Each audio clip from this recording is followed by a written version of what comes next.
you embody what I believe is now the prototypical NFL quarterback. Mm-hmm. I think it's changed. Back in the day, they used to frown upon guys who could use their legs, who had creativity in the pocket. And in today's game, that's all they want. Right. Look at the top guys in the NFL. You're talking about Patrick Mahomes, Joe Burrow, Josh Allen. Those are the majority now. Name the minority of who's just a stay-in-the-pocket quarterback. That would be easier. It would be. Exactly. I'll say Jared Goff. Probably Matthew Stafford. He's gotten a little bit more mobile, but I get you. I feel you. I don't even think Patrick Mahomes is just a stationary guy. He's not going to run past the line of scrimmage. He's going to create, you know what I'm saying? He's a creator. 100%. So, I mean, I know there's others, but that's to your point. Sorry. Yeah, no, you're good. I think that the prototypical NFL quarterback now is a guy that beats you with his arm, beats you with his legs, and beats you with his mind. Mm-hmm. I talked with Jalen Hurts about this last year. He said he doesn't want to be a dual threat. He wants to be a triple threat. Mm. And I really do believe, Cam, there was guys before us, right? Mike Vick was before us. Randall Cunningham was before us. Donovan McNabb was before us. You could go even back to Steve Young. All these guys played the game a similar way that we do. But now it's accepted as this is the mold of the quarterback that we need. And I think the league has come a long way in that. And it doesn't matter at this point whether you're black, white, or indifferent. They're getting guys that have the qualities and characteristics of guys like ourselves. Mm-hmm. What do you think about that? Okay. Give you a perfect example. Oh, I forgot about this person. He was a C1N alum too. Justin Fields. Ooh. Oh, yeah. Right? When I see Justin play, you're telling me that he can't play this game at a high level? I'm seeing a guy who's thinking too much. Right. The issue is this. Right. And I had this conversation with Rod Chazinski. I had this conversation with Coach Shula, Norv Turner, even Ron Rivera for that specific matter. Stop trying to coach me like Peyton Manning. Stop trying to coach me like Tom Brady. You see what I'm saying? Like, stop trying to coach me like Aaron Rodgers. Like, the issue is when I see Justin Fields, it's like you have a coach that's trying to coach him like a complex guy.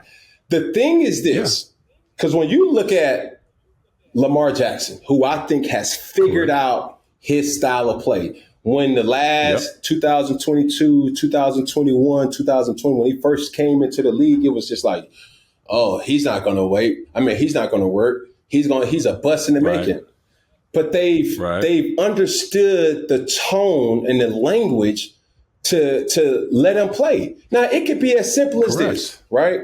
And when I go back to Auburn, when you may go back to Baylor, it's like, Cam, throw this speed post, and then the outlet is the flat. If you don't got that, run. Go. Do you know what I'm saying? Football is that simple. You see what I'm saying? When we start coming to the line talking about twins right, key left, 695 flash, extract, sneak, alert, all this just for a drive concept in a boundary and a damn man-to-man concept to the field. And then, boom, if you got a combo coverage, boom, just get to your fail-safe in your back. Like, they're making football too complicated. I would always challenge coaches, and it's always a bad or narrative when a player challenge coaches for accountability. It's like, this is how I learn. You can't sit up here and put stuff on a board and expecting me to learn like you taught the previous quarterbacks, right? Be patient with me, and I'm going to be patient with y'all. And I hate situations where the coach just talks down like, hey, you do this, you do that. When it's like, no, bro, we're equal. You see what I'm saying? That's one thing I really admired about Belichick, bro. He allowed his players to be players. That's what I admired about Ron Rivera. He allowed his players to be players, right? When you start snipping, certain things, well, I don't like this about that, and it's going to create division. So when I see the quarterback position being played how it's being played, some philosophical views are more complex than others, and some are more simpler than others. But the ones who get it, you see it. You know what I'm saying? Who knows what the fuck Patrick Mahomes is talking about, right?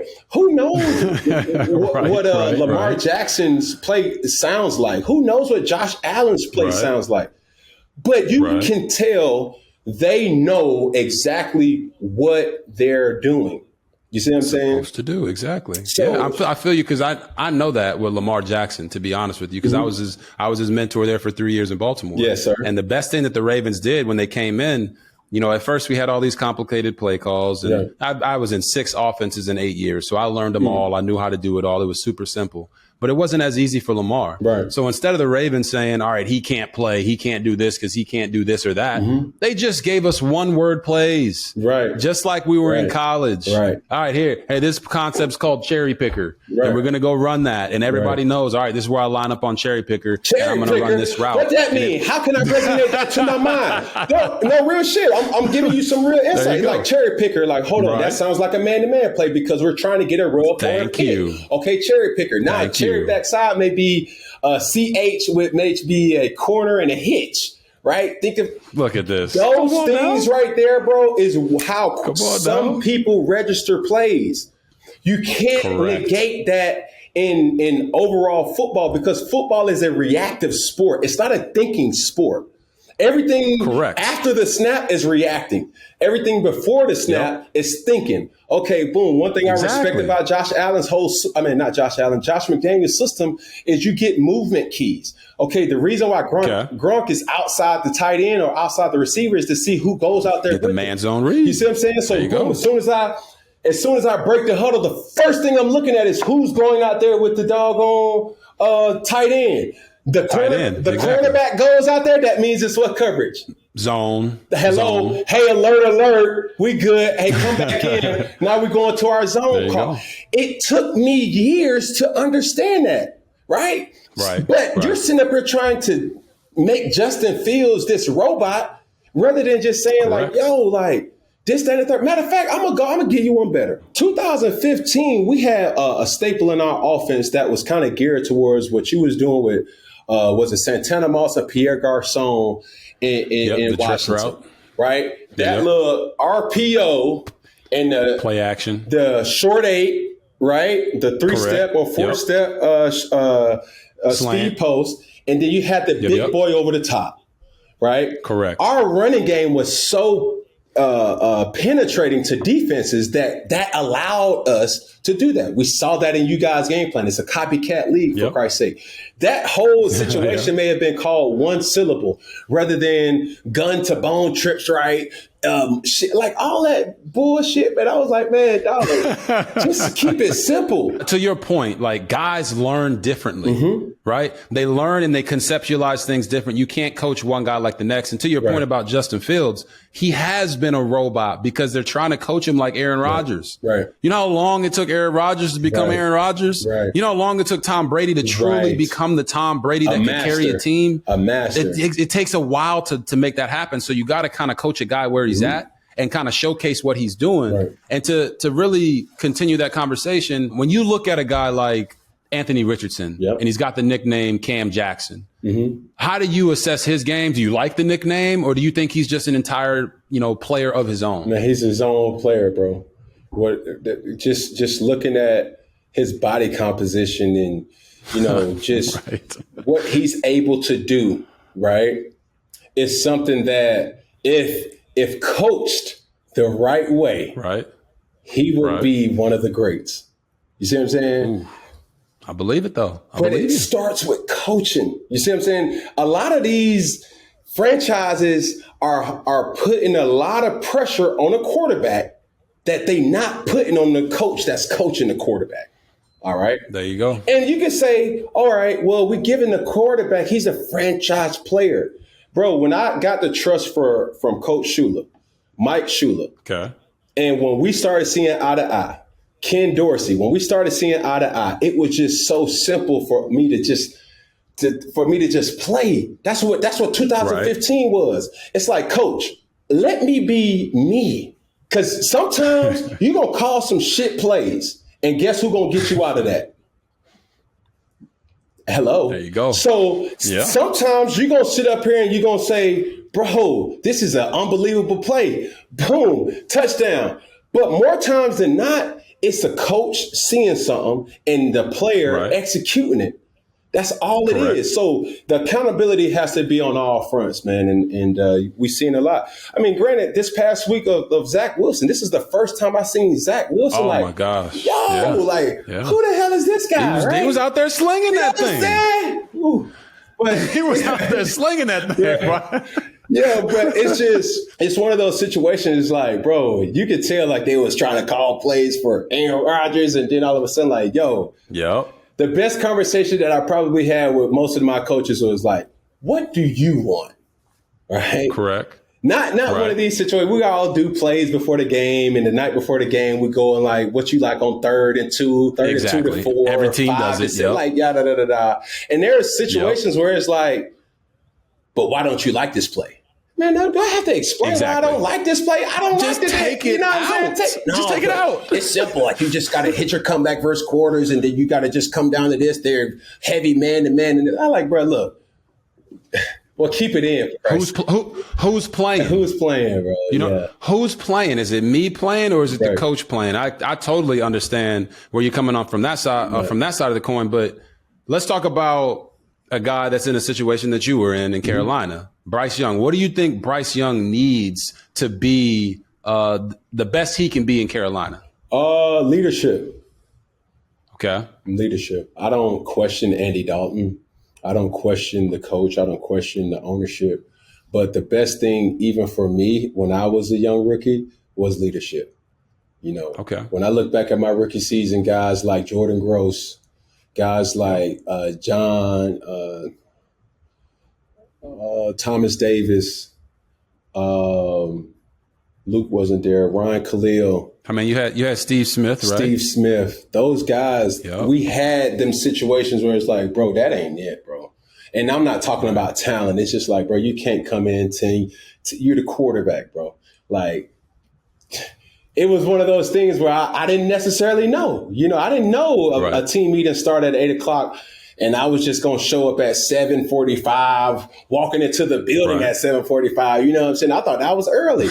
It's like, no, bro, like, you need to be here at 7. You know, give the good graces to everybody else, put comfort in everybody else, knowing that our quarterback's here, you know. And it's just, that's the thing. It's like, bro, what do you want from Bryce? Because if I was in a position, I would have to say, let me console with him to say, are you ready? Do you feel comfortable in playing? Let's look at the great quarterbacks that has played this game outside of probably Peyton Manning, right? There's something to be said about Tom Brady's evolving. There's something to be said about Aaron Rodgers evolving. There's something to be said about Patrick Mahomes evolving. And really, what did all those guys do? Like, come on. And even really, they all sat. Real talk. So I don't even think Josh Allen started early. It was Fitzmagic. Was Fitzpatrick there? Fitzpatrick. But needless to say, I don't know. Needless to say, the point is, we expecting instant gratification, instant grits, when we should be waiting on Thanksgiving meal and preparation. Okay, I like it. I like that. You see what I'm saying? It's like, bro, we're rushing greatness, and Bryce is obviously that guy. He's not Anthony Richardson. He's not big in stature. Some of the guys that sacking him or hitting him, you see the size difference. You look at Drew Brees, right? We've all seen things happen when it's ready for them to say, you know what, I think I could do this, and not them verbalizing it. You'll see it in practice. Right. I said, when you start seeing certain things in practice, everybody's going to start saying, oh, yeah, he ready. You know what I'm saying? Yeah. It always happens like that. Like, we're in the league, bro. Everybody has a mic and has an opinion. And then the player's going to say to themselves, like, I don't know, bro. You know what I mean? Listen. Tyreek Hill was on record saying that he thought Patrick Mahomes, after he saw him for 10, 15 practices, would never be a starter in the NFL. It takes time for these guys to grow and develop. It took Drew Brees a couple years before he truly became the guy that was capable of taking the Saints to a Super Bowl and winning a championship. It took them drafting Phillip Rivers behind him to get him to even have the spark to go out and play the way that he did. But when you take that conversation, and I think Bryce needs a number one wide receiver, just to be quite honest with you. He needs a bona fide guy that can just take away one side of the field. I think they tried to do it by committee with Thielen and Clark, but correct. And then they have Hurst. Yeah. Hurst as a solid tight end. It's a lot of stuff. Hayden Hurst is solid. You know, they have a solid team, Cam. They have a solid team. They just don't have that one. They don't have that Stephon Diggs. They don't have that. I put it like this. AJ Brown. I put it like this. They have a team that could compete if Bryce Young was 5 years in the league. Okay, I agree. You see what I'm saying? Because now I agree with that. Because now I remember I would always marvel over how fast Tom Brady played. Right. Yeah. It's like, boom, as soon as, boom, alert, you know, boom, he makes a snap, boom, that's not open, boom, that's not open, the ball's out or it's thrown away. Bryce is not playing that fast. So it's just like, okay, my feet's a little slow, my brain is working too. It's like, he's not like that yet, right? So when he gets to that and Bryce is when he gets to that point, he's going to be, you know what I'm saying? But right now, it's a process, bro. Yeah, a young quarterback's best friend right now is to have guys that can make him right. I call them HBO type of players, right? They help a brother out. He has a bunch of guys right now. You like that one, right? He's got a bunch of players right now. He's got a bunch of players right now that, if, like you said, if he was 5 years in the league, he'd be Gucci.